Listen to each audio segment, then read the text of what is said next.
एक बार राजा और उसका मंत्री तलवार को साफ कर रहे होते हैं। तलवार को साफ करते समय अचानक राजा के पैर पर तलवार गिर जाती है और राजा की पैर की उंगली कट जाती है। उस राजा को उंगली कटने के कारण बहुत ही तकलीफ हो रही थी, बहुत ही दर्द हो रहा था। लेकिन उसका मंत्री कहता है, शांत रहिए महाराज, जो कुछ भी होता है अच्छे के लिए होता है। राजा को ये बात सुनकर बहुत गुस्सा आता है। वो मंत्री से कहते हैं, मेरी उंगली टूट गई और तुम कह रहे हो कि अच्छा हुआ, इसमें अच्छा क्या है? फिर भी वो मंत्री महाराज को समझाने की कोशिश करता है, पर राजा मंत्री की एक सुने बिना गुस्से के कारण मंत्री को काल कोठरी में बंद करने का आदेश देता है। पर मंत्री को इस बात का कोई दुख नहीं था।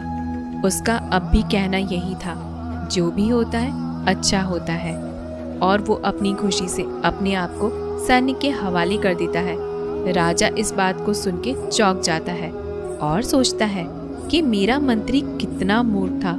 उसे लग रहा था कि मैंने उसे उसकी अच्छाई के लिए कैद कर दिया। फिर इस घटना को हुए 3 महीने बीत जाते हैं। एक दिन राजा अपने सैनिकों को लेकर शिकार करने जंगल के लिए जाता है। राजा को एक हिरन दिखता है। उस हिरन का पीछा करते करते राजा अपने सैनिकों से अलग हो जाते हैं और घने जंगल में चले जाते हैं। पर वो उस हिरन को पकड़ नहीं पाते और जंगल में खो जाते हैं। जब राजा को पता चलता है कि वो जंगल में खो गए हैं, तब वो बाहर जाने का रास्ता ढूंढते हैं। लेकिन अचानक कुछ जंगल में रहने वाले आदिवासी लोग आके राजा को घेर लेते हैं। उन लोगों को पता नहीं था कि वह राजा है। वो लोग अपने देवता को बलि चढ़ाने के लिए एक इंसान को ढूंढ रहे थे। आदिवासी लोग राजा को पकड़कर अपने इलाके ले जाते हैं। राजा उनको बार बार समझाने की कोशिश करते हैं, पर उनको राजा क्या बोल रहे थे कुछ समझ नहीं आता। वो लोग खुशी से नाचने लगते हैं और राजा को नहलाकर बलि चढ़ाने के लिए उनको कपड़े पहनाते हैं। अब राजा को लगता है कि वो मरने वाले हैं। जब आदिवासी लोगों का मुखिया राजा को मारने जाता है, तब वो देखता है कि राजा की पैर की एक उंगली कट चुकी है। इसे देखकर उनका मुखिया कहता है कि इस इंसान की बलि नहीं दी जा सकती, क्योंकि ये इंसान पूरा नहीं है, इसका एक अंग कटा हुआ है और उनके भगवान को एक पूरे इंसान की बलि ही दी जा सकती है। और अगर ऐसे इंसान की बलि दी जाए जिसका अंग पहले से ही कटा हुआ है, तो उनके देवता खुश होने की जगह नाराज हो जाएंगे। फिर वो लोग राजा को छोड़ देते हैं। राजा खुशी खुशी अपने महल चला जाता है और सोचता है कि अगर मेरी उंगली उस दिन न कटी होती तो आज मेरी मौत हो जाती। इसका मतलब मंत्री सही कह रहा था कि जो कुछ भी होता है अच्छे के लिए होता है।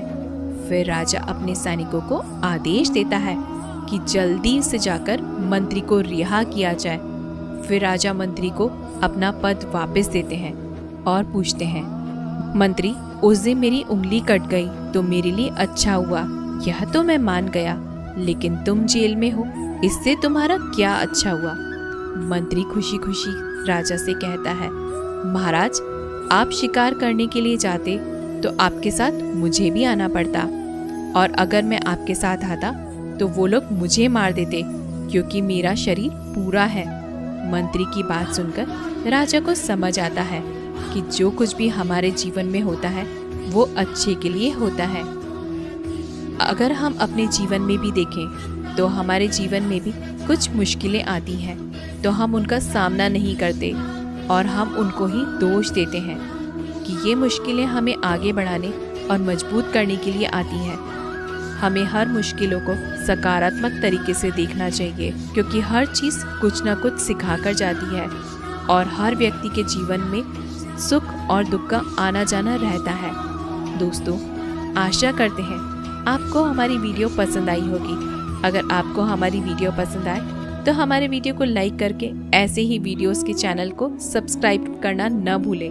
मिलते हैं अगली जीवन बदलने वाली वीडियो में। तब तक के लिए धन्यवाद।